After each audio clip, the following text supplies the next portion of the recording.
Om Swastiastu, Assalamualaikum warahmatullahi wabarakatuh. Shalom, Namo Buddhaya, Salam Harmoni. Mengangkat judul pengaruh profitabilitas, likuiditas, pertumbuhan PDB dan nilai tukar terhadap harga saham perusahaan subsektor farmasi yang tercatat di BHI tahun 2018 sampai 2021. Perkenalkan, saya Pratiwi Hidayati dengan NIM akhir 1042 selaku mahasiswi penyusun penelitian ini yang memohon izin untuk mempresentasikan proposal penelitian yang telah saya buat dalam kesempatan ini. Sebelum itu, saya izin untuk memperkenalkan dosen pembimbing dan penelaah dalam penyusunan proposal penelitian ini. Yang pertama, Ibu Putu Riesti Masdiantini, SEMSI, selaku pembimbing utama. Yang kedua, Bapak Iputu Julianto, SEMSI AK, selaku pembimbing pendamping. Selaku penelaah yaitu Ibu Made Ariwahyuni, SEMSI. Mohon izin untuk melanjutkan presentasi. Pasar modal menjadi tempat bagi perusahaan untuk memperoleh pendanaan dan tempat terbuka bagi publik untuk melakukan kegiatan investasi. Keberadaan pasar modal dalam suatu negara memiliki peran yang penting dalam meningkatkan kegiatan perekonomian negara tersebut. Berbagai jenis instrumen keuangan jangka panjang diperjualbelikan di dalamnya. Salah satu produk investasi andalan yang banyak diminati oleh investor adalah saham, karena imbal hasil atau return yang diberikan itu cukup menjanjikan. Selain itu, investasi saham memberikan risiko fluktuasi yang lebih tinggi dibandingkan dengan instrumen investasi lain yang diperdagangkan di pasar modal. Hal tersebut disebabkan karena pengaruh kekuatan permintaan dan penawaran dalam pembentukan harga saham tersebut. Permintaan dan penawaran jual beli saham di pasar modal dipengaruhi oleh berbagai faktor, baik faktor internal yang berasal dari dalam perusahaan itu sendiri ataupun faktor eksternal yang berasal dari luar perusahaan dan sangat sulit untuk dikendalikan. Dapat dilihat pada tabulasi data harga saham yang ditampilkan bahwa harga saham sebagian besar perusahaan subsektor farmasi itu mengalami fluktuasi atau perubahan. Hal ini mengindikasikan bahwa harga saham perusahaan dalam industri ini tidak konsisten. Oleh karena itu, penting untuk dilakukan kajian penelitian lebih mendalam lagi mengenai faktor-faktor yang mempengaruhi perubahan harga saham perusahaan farmasi dan pengaruhnya. Pandemi COVID-19 telah memicu terjadinya perlambatan ekonomi Indonesia karena sepanjang tahun 2020 perekonomian Indonesia mengalami kontraksi sebesar minus 2,07%. Di tengah kondisi tersebut, dari total 17 sektor penopang perekonomian Indonesia, terdapat sektor yang tetap tumbuh positif, yaitu sektor kesehatan dan farmasi. Selain itu, kontribusi industri kimia, farmasi, dan obat tradisional juga meningkat pada tahun 2020 yang semula tahun 2019 itu hanya 9,56% menjadi 10,75% terhadap PDB industri pengolahan non-migas.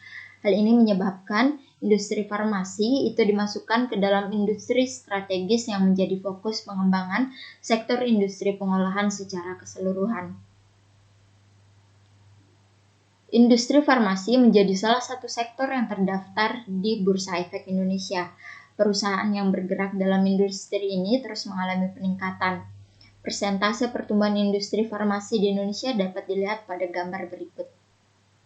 Data tersebut menunjukkan bahwa selama periode 2018 sampai 2021, pertumbuhan industri farmasi di Indonesia terus mengalami peningkatan.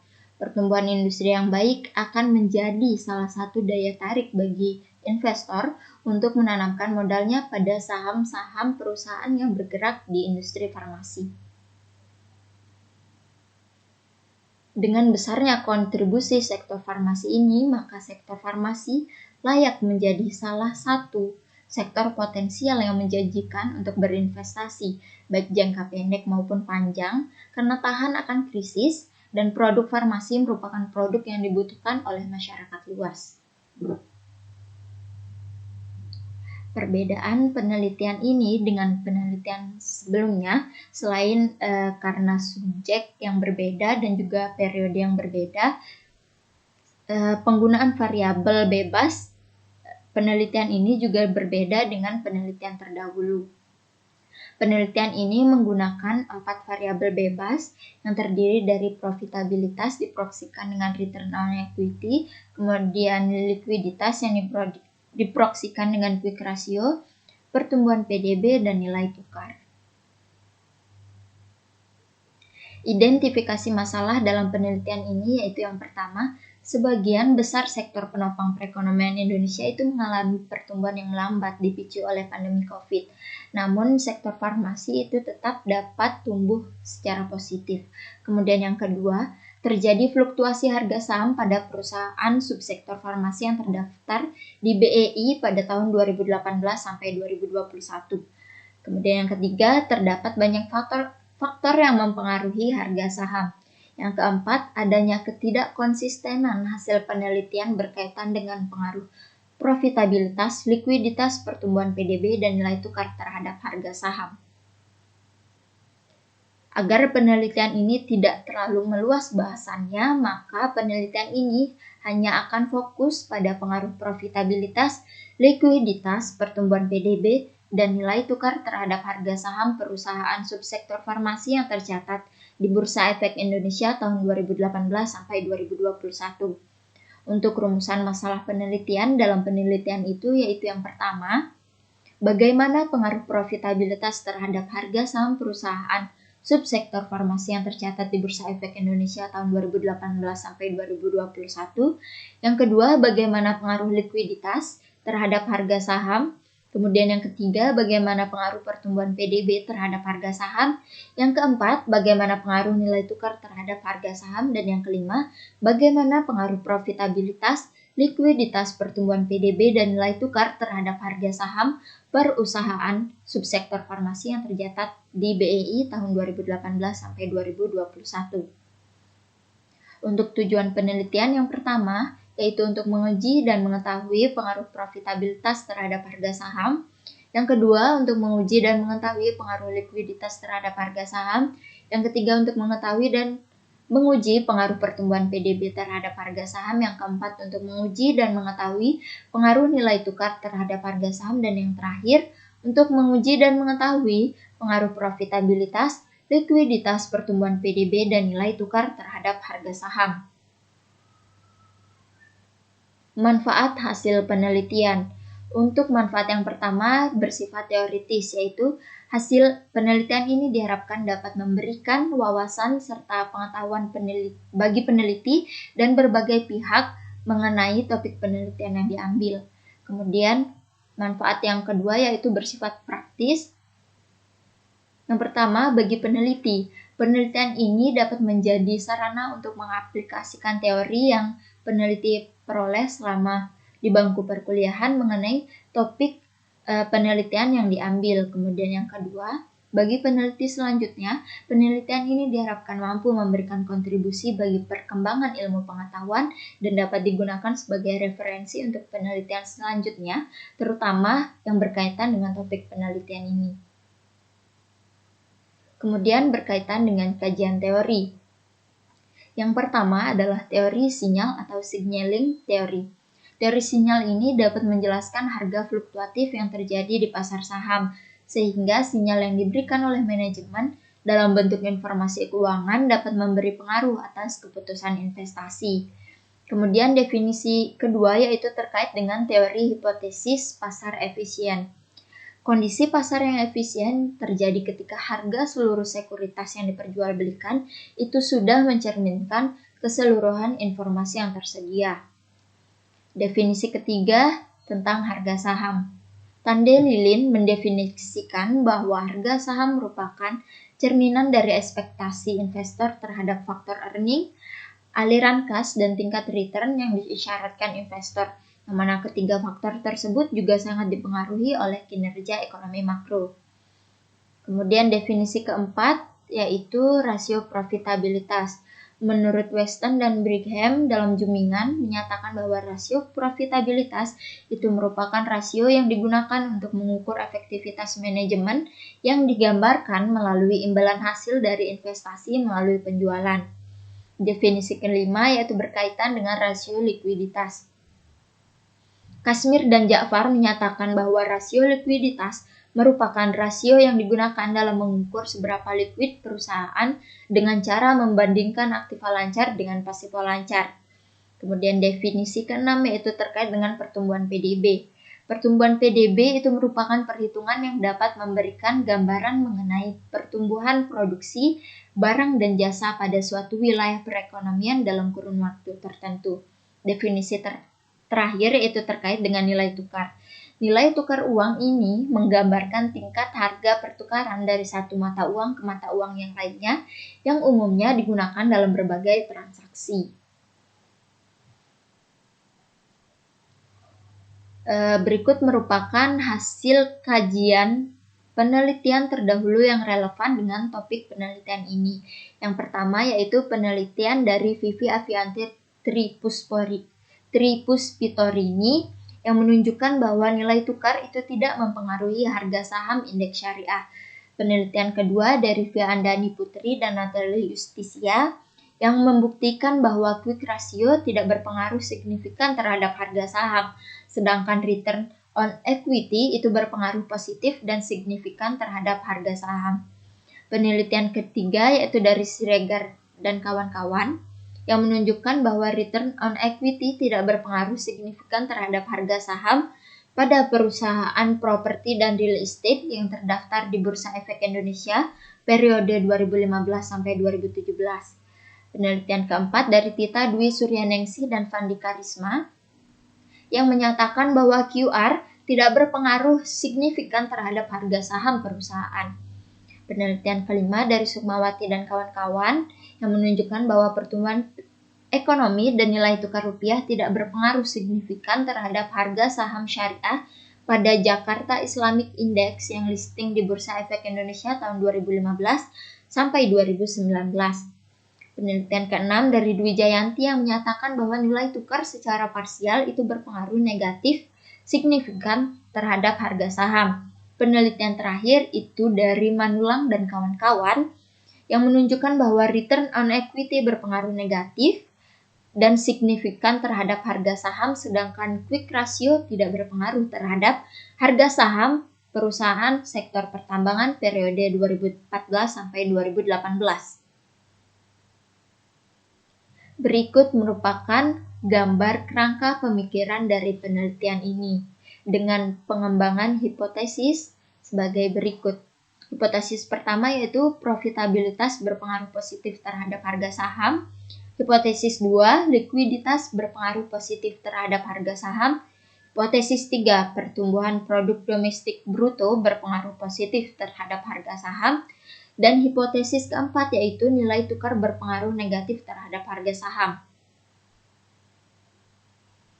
Penelitian ini menggunakan jenis penelitian kuantitatif.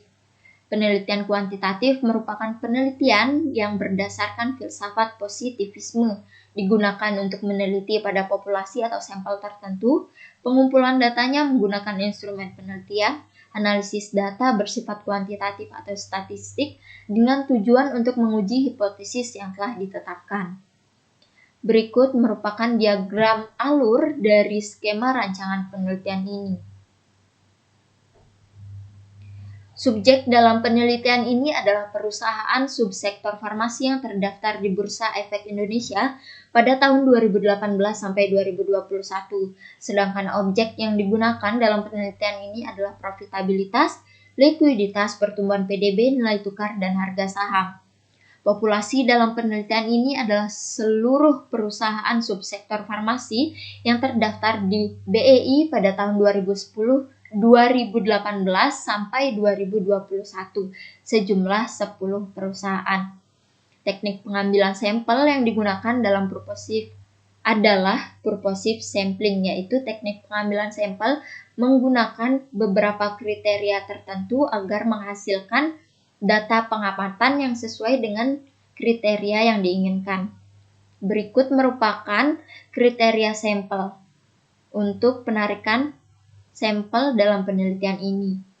Yang pertama, perusahaan subsektor farmasi yang terdaftar di BEI dari 2018 sampai 2021 berjumlah 10, kemudian pengurangan sampelnya, yaitu yang pertama, perusahaan subsektor farmasi yang menyajikan laporan keuangan dan telah diaudit, dan laporan tahunan dari tahun 2018 sampai 2021, dan yang kedua, kriterianya yaitu perusahaan subsektor farmasi yang memiliki kelengkapan data sesuai dengan variabel penelitian.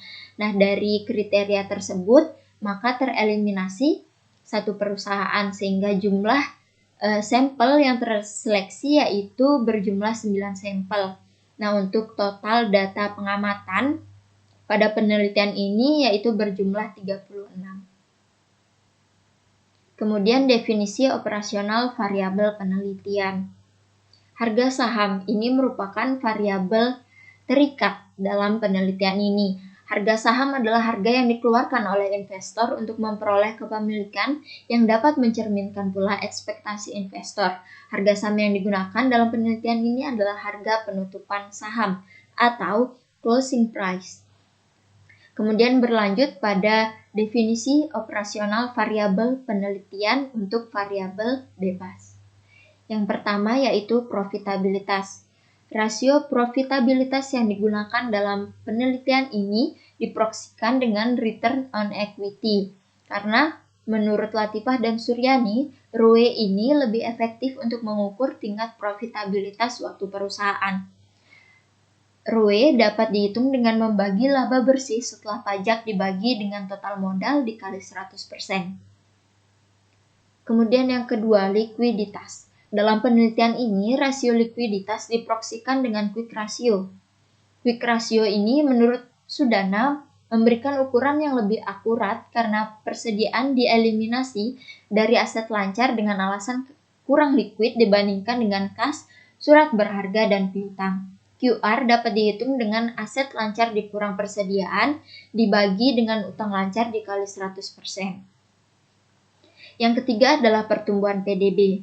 Produk domestik bruto adalah nilai barang dan jasa dalam suatu negara yang diproduksikan oleh faktor-faktor produksi milik warga negara, negara tersebut, dan negara asing. Dalam penelitian ini, PDB dihitung berdasarkan harga konstan. Dan yang terakhir adalah nilai tukar, atau yang dikenal dengan kurs mata uang merupakan catatan harga pasar dari mata uang asing dalam mata uang domestik. Nilai tukar yang digunakan dalam penelitian ini adalah kurs tengah. Untuk metode dan instrumen pengumpulan data. Teknik pengumpulan data yang digunakan dalam penelitian ini adalah teknik dokumentasi.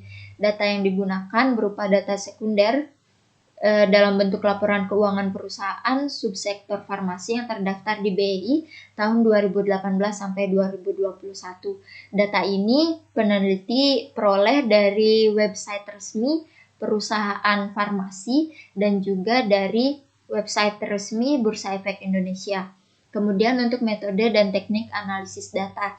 Yang pertama digunakan uji asumsi klasik yang terdiri dari uji normalitas, uji multikolinearitas, uji heteroskedastisitas, dan uji autokorelasi. Yang kedua, analisis regresi linear berganda. Kemudian yang ketiga adalah uji hipotesis yang terdiri dari uji T, uji F, dan koefisien determinasi. Sekian presentasi yang dapat saya sampaikan. Mohon maaf apabila terdapat kesalahan, dan saya ucapkan terima kasih.